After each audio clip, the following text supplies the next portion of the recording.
호세아 9장 10절부터 14절까지 보겠습니다. 호세아서를 이 전거를 좀 요약을 하자면요. 4장 1장부터 3장까지는 호세아 그 개인을 통해서 하나님의 메시지를 하나님이 이스라엘에 던져주고 있고요. 디블라임의 딸 고멜과 이 호세아의 관계를 통해서 하나님과 이스라엘의 관계를 다시 한번 이렇게 보여주고 있고요.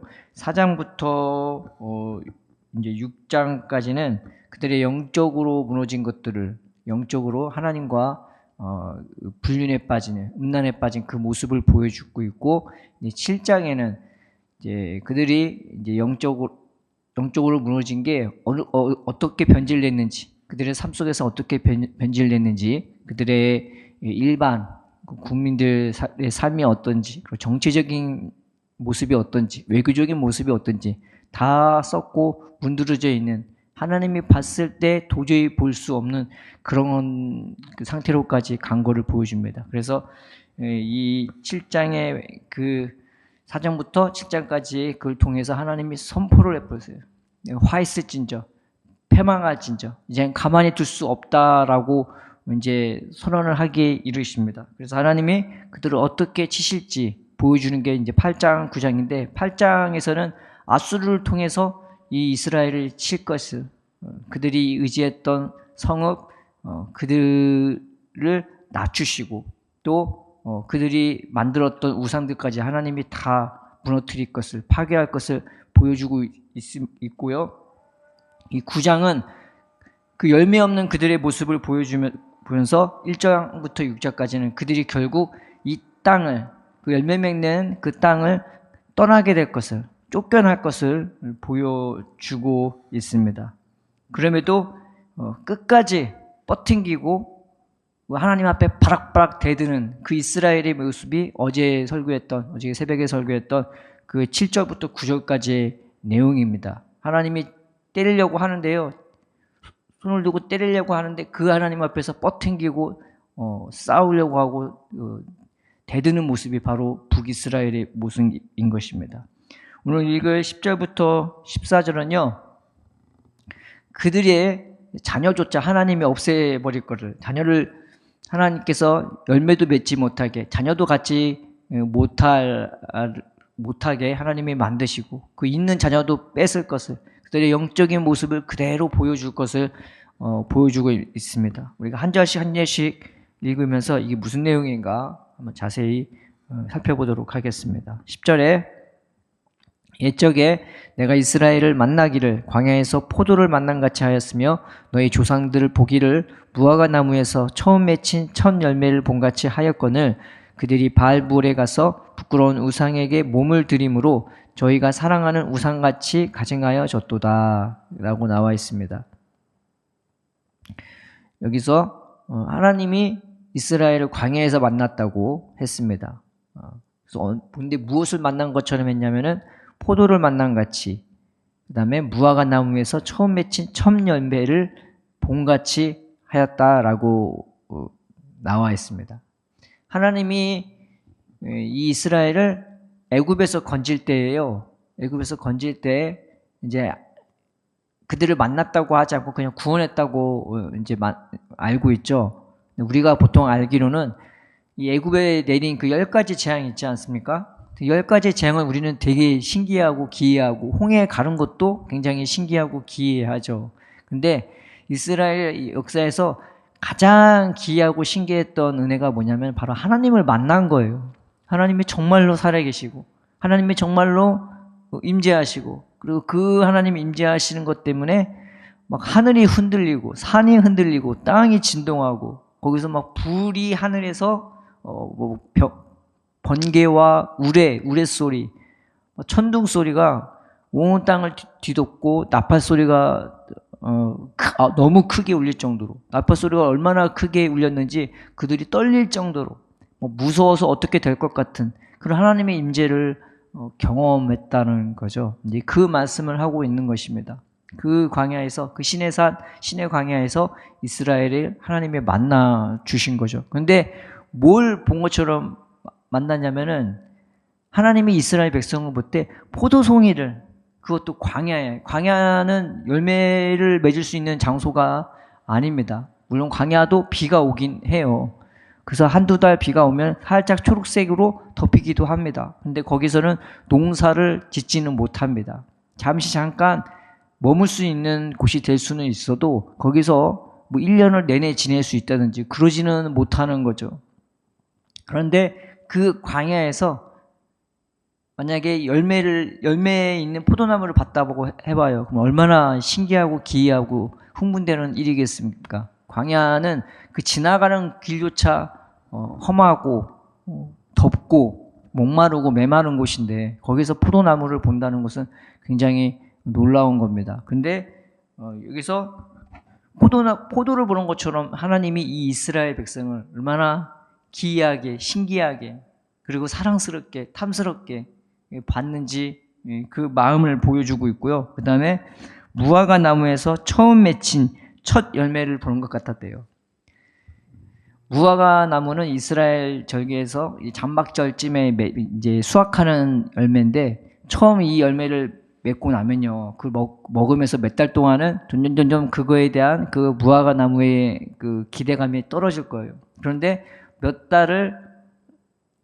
달이 지나고 나서부터 그 열매조차 이제 먹지는 못할 거란 말이죠. 근데 그 열매를 다시 수확하는 때쯤 돼갖고 첫 열매를 내가 보고 그걸 먹을 수 있다 쳐봐요. 그럼 얼마나 그것이 흥분되고 기쁘고 감격스러운 것이 되겠습니까? 그런데 광야에서 그 무화과 나무를 보는 이 하나님의 마음이 어떨까요? 우리 사람의 마음이 어떨까요? 몇 달 동안 먹지 못하고 몇 달 동안 목마르고 메마르고 그런 상태에서 첫 열매 맺힌 그 무화과 나무를 보는 사람들의 심령은 이루 말할 수 없이 기쁘고 감격스럽고 흥분되는 것일 것입니다.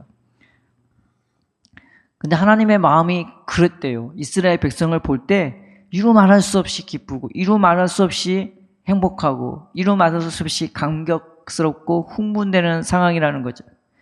첫 열매 맺힌 첫 열매를 보는데 그 무화과 나무를 봤을 때 이스라엘 백성이 그렇게 이쁘게 보이고, 어저께 바로 무화과를 샀었는데 그 무화과가 초록색도 있고 빨간색도 있고 되게 이쁘지 않습니까? 근데 그렇게 봤대요. 그러니까 안에 열매는 되게 달고 좋지 않습니까? 근데 하나님의 마음이 이스라엘 백성을 보는 마음이 그렇답니다. 여러분, 자녀를 처음 갖게 되면요, 그 부모의 마음은 어떻겠어요? 굉장히 기쁘지 않습니까? 굉장히 감격하지 않습니까? 굉장히 흥분되지 않습니까? 굉장히 떨리지 않겠습니까? 근데 하나님이 이스라엘 백성을 처음 만났을 때 그 하나님이 그 이스라엘 백성을 보는 마음이 그러했대요. 그러고 보면 하늘이 울리고 산이 울리고 땅에 울렸던 것은 어쩌면 이스라엘 백성을 대하는 하나님의 그 마음의 떨림이 그대로 전달된 게 아닌가 싶을 수도 있는 것입니다. 하나님이 그런 떨림으로 그 이스라엘 백성을 만나고 경험했다는 거죠. 그런데 그 하나님이 이스라엘 백성과 언약을 하고 같이 살자 언약하고, 나는 네 하나님, 너는 내 백성, 너는 내 말만 들으면 돼, 나만 가까이 하면 돼 라는 그냥 언약을 맺고 이제 신방에 들어가려고, 그들과 같이 살면서 그들이 함께할 신방이 어딥니까? 가나안 땅이었어요. 가나안 땅인데 그 가나안 땅 들어가기 바로 직전에 바알부올이라는 그런 음행을 저지릅니다. 거기서 우상을 섬기고 그 동네 주변에 모압 여자들이 우리 같이 맛있는 거 먹자, 우리 같이 놀자 그러니까 거기 꾀임에 넘어갔고요. 거기서 그들과 몸을 섞고 나뒹구고 그 우상을 뭔지도 모르고 그냥 해볼래 해갖고 따라다닙니다. 이게 마치 뭐와 같냐, 내가 한 여자랑 결혼하고 같이 사는데 신방 들어가기 바로 직전에부터 불륜을 하는 거예요, 여자가. 그럼 뭐 기분이 어떻겠어요, 남자 입장에서는. 보통 남자 같은 거면 바로 결혼관계를 깨버리죠. 어떻게 같이 삽니까? 보통의 남자라면요, 그냥 내쳐버리고 그 결혼 무효시키고 바로 이혼합니다. 언약서가 했다 하더라도 처음부터 그런 여자 이혼서 바로 푹푹 찢어버리고 내쫓아낼 거예요. 그런데 이스라엘 백성이 그러했다는 게 이 10절의 말씀인 거예요. 그 우상 자체가 굉장히 가증한 거예요. 우상 자체가 바알을 섬기고 아스다르스 섬기는 게 풍요를 섬기고 다산을 섬기는 것입니다. 그 예배 자체가 음란하기 그지없고 그 예배에 통곡하는 게 있는데 먹고 마시고 잘 먹고 잘 사는 그것 때문에 막 슬피 울면서 통곡하는, 세상 것 때문에 울고 세상 것 때문에 괴로워하고 그것 때문에 음란하게 예배드리고, 하나님 보시기에는 굉장히 가증스러운, 이 가증스럽다는 말이 굉장히 역겹다, 토할 것 같다, 그런 말씀인 것입니다. 그런데 그 우상과 연합되어서 이 이스라엘 백성이 가증스럽게 되어진 겁니다. 역겹게 바뀐 겁니다. 토할 것처럼 바뀐 거예요. 이걸 10절에서 보여주고 있는 것입니다. 그러니 그 자녀가 처음부터, 그 자녀들이 처음부터 이게 하나님의 자녀라고 말할 수 있겠어요? 보통 부부가 서로 사랑하고 연애하고 결혼하고 시간을 같이 보내고 눈을 보고 얘기하고 손 붙잡고 서로 포옹하고 꽉 껴안고 그러다가 이제 아기를 갖는 거 아닙니까? 근데 이스라엘 백성은 처음부터 눈과 마음이 딴 데가 있어요. 그 어떻게 거기서 열매를 맺을 수 있겠어요? 어떻게 자녀를 가질 수 있겠어요? 시간도 같이 안 보낸대요. 시간을 엉뚱깽뚱한 데서 딴 데서 보내고 딴 남자와 놀아나고, 그런 관계에서 어떻게 온전한 자녀를 맺을 수 있겠습니까? 그러니 11절에 에브라임의 영광이 죄송합니다. 자꾸 이걸 봐야 되는데, 에브라임의 영광이 새같이 날아가리니, 그래서 에브라임의 영광은 하나님을 뜻하는 겁니다. 우리의 영광이죠. 하나님이신데 하나님이 새같이 날아간대요. 갑자기 자기도 모르게, 그리고 그 하나님이 너무나 쉽게 예상치 못하게 떠날 것을 보여주고 있어요.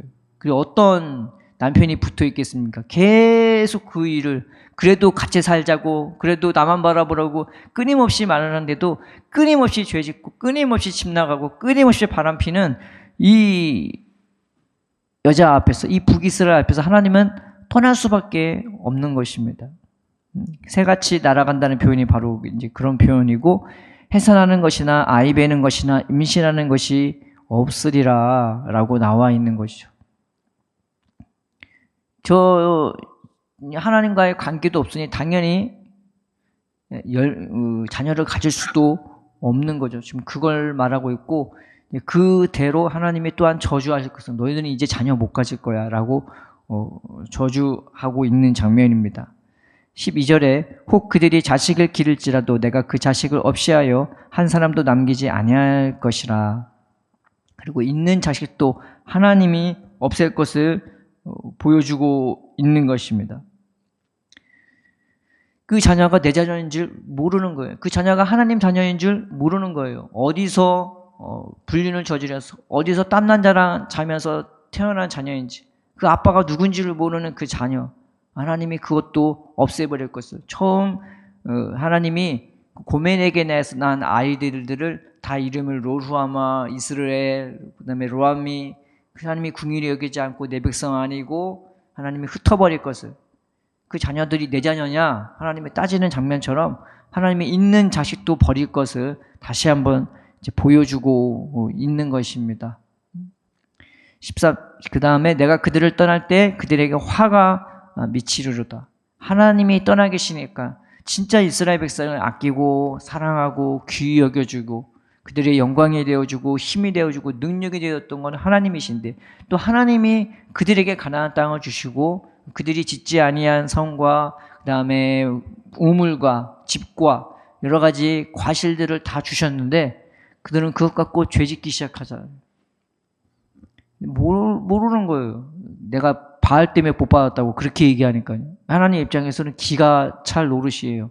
하나님이 떠나니까 이제 화가 미치기 시작하는데 열매 없는 삶이 돼버리고 가나안 땅에서 쫓겨나는 삶이 돼버리고 사로잡힌 인생으로 전락하게 되고 마는 것입니다. 하나님 떠나면은 우리는 아무것도 아닌 것입니다. 하나님 백성이 하나님 떠나면은 우리 하나님 백성은 아무것도 아니에요. 애초부터 가장 세상에서 연약하고 부족한 자들이 부족한 자들을 하나님이 사랑해 주신 거 아니에요? 우리가 그러지 않나요?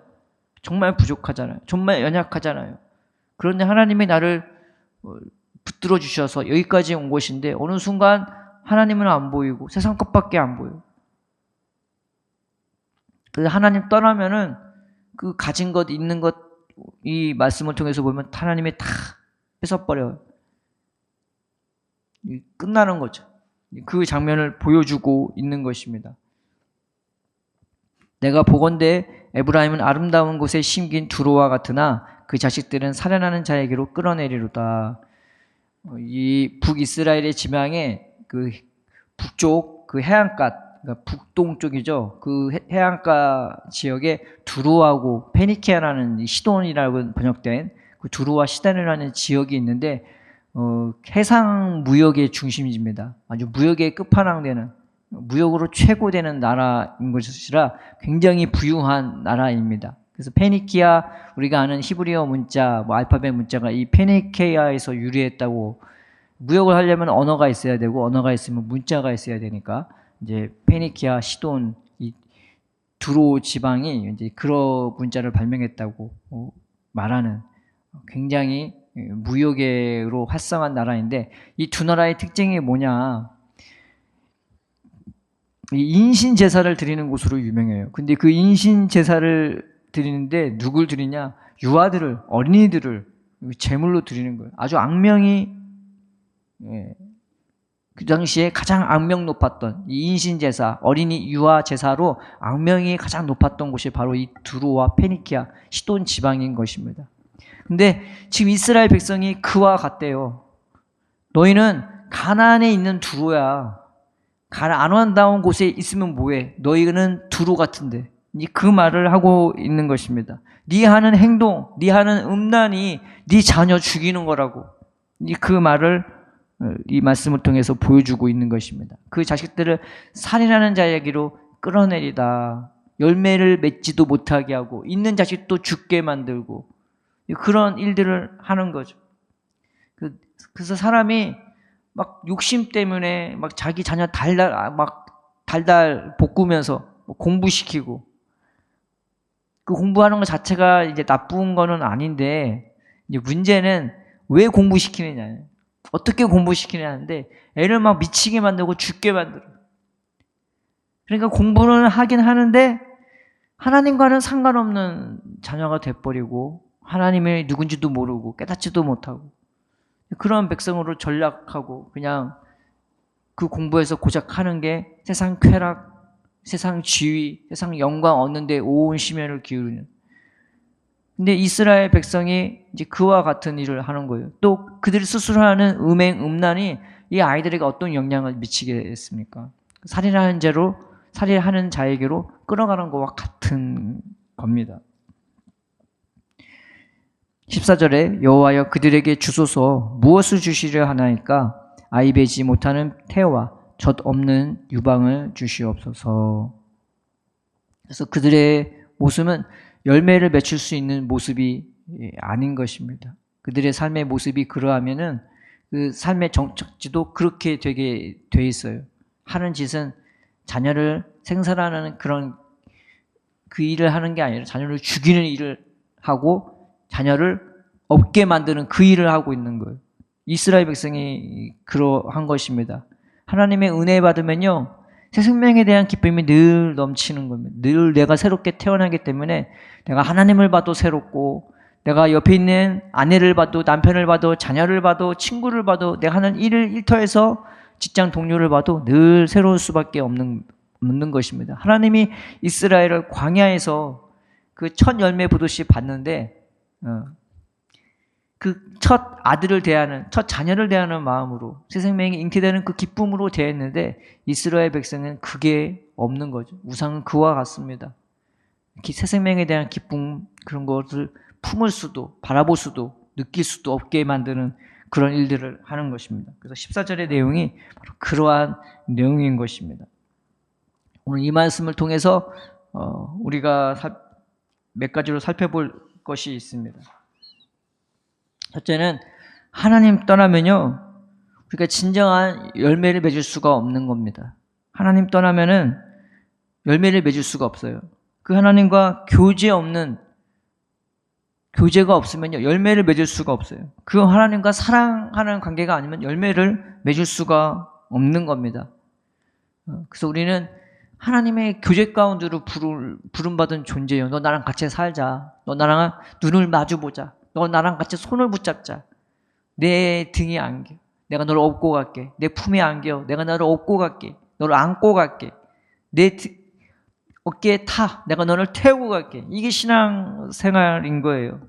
그런데 그 하나님과 교제가 없으면 무슨 열매가 맺힐 수 있겠어요? 어떻게 자녀를 가질 수 있겠어요? 우리가 하나님 사이에는 틈이 없어야 되는 것입니다. 오늘 하루 지날수록 더 하나님께 꼭 껴안고, 오늘 하루 지나가면 지나갈수록 그 하나님과 더 가까워지고 더 주님 앞에 깊이 뿌리내는 우리 하나님과 교제하는 사이로 우리는 부름받은 존재입니다. 예수 안에서 그 일을 이루어 주시려고 우리를 부르셨는데 우리가 예수님을 바로 믿고 우리와 하나님 사이에 틈이 없는 자가 되기를 주님의 이름으로 축원드립니다. 두 번째는 하나님을 떠나게 되면 내가 하나님을 이제 완전 하나님을 부인하고 그냥 등 뒤로 떨어져서 세상 것만 쫓고 가게 되면요, 그동안 쌓인 공적도 다 사라져버려요. 효력을 발휘하지 못하는 겁니다. 있었던 자녀들도 다 죽게 만들고, 그 하나님과 교제가 없는데 열매가 없고 자녀가 없을 것처럼, 하나님의 자녀가 없을 것처럼 내가 하나님과 완전히 돌아서게 되면요, 그동안 있었던 공적도 자녀도 다 사라지게 되어지는 것입니다. 그 다음에 세 번째는 하나님을 떠나게 되면요, 새 생명에 대한 기쁨도 사라지게 되는 것입니다. 젖 없는 유방, 배지 못하는 이 배, 아예 새 생명에 대한 기쁨이 사라지는 것이죠. 하나님이 우리를 봤을 때 아주 새 생명에 대한 아기가 태어나는 것처럼, 첫 아기를 갖는 것처럼 그 기쁨과 감격에 흥분되는 마음으로 우리를 봤듯이 우리도요, 은혜를 받고 하나님의 은혜에 의해서 새롭게 태어나면요, 누군가를 봐도 늘 새 생명의 기쁨으로 대할 수밖에 없는 것입니다. 오늘 이 말씀 붙잡고, 하나님, 나에게도 하나님, 배지 못하는 배가 아니라 늘 새롭게 태어나는 그런 마음으로, 그런 부모의 기쁨으로, 그런 새 생명의 기쁨으로 행할 수 있게 해달라고, 이 이스라엘 백성을 보면서 나 자신을 점검하면서, 나는 이러지 않을까? 나는 열매 없는 거 아니야? 나는 하나님과 더 가까워지나? 나는 하나님이 나를 보듯이 나도 하나님을 보고 사람을 보는 게 아닌가? 아니면 보지 못하는 걸까? 자신을 돌아보면서, 하나님, 나에게 이 새 생명의 기쁨을, 주님의 눈을 볼 수 있게 해달라고, 나도 날마다 새로 태어나는 기쁨으로 살아갈 수 있게 해달라고 기도하고 은혜 받는 시간 되기를 주님의 이름으로 축원드립니다. 사랑의 하나님 아버지, 우리가 주님으로부터 멀어지지 말게 하여 주시옵소서. 새 생명의 첫사랑의 기쁨을 놓치는 우리 인생 되지 말게 하여 주시옵시고, 날마다 주님으로 말미암아 새로 태어나며 우리도 그 기쁨으로 살고 행할 수 있도록 주님 역사하여 주시옵소서. 부족한 종의 말씀을 증거했지만 이 말씀으로 주님 역사하여 주시사 오늘 하루 주님 손이 직접 우리를 붙들어 주옵시고 우리를 품어 주시옵시고, 하나님 주님의 은혜에 붙들려 살아가는 우리가 될 수 있도록 우리 안에 역사하여 주시옵소서. 오늘 하루를 주님께 맡기고 의탁하오며 예수님의 이름으로 기도드립니다. 아멘.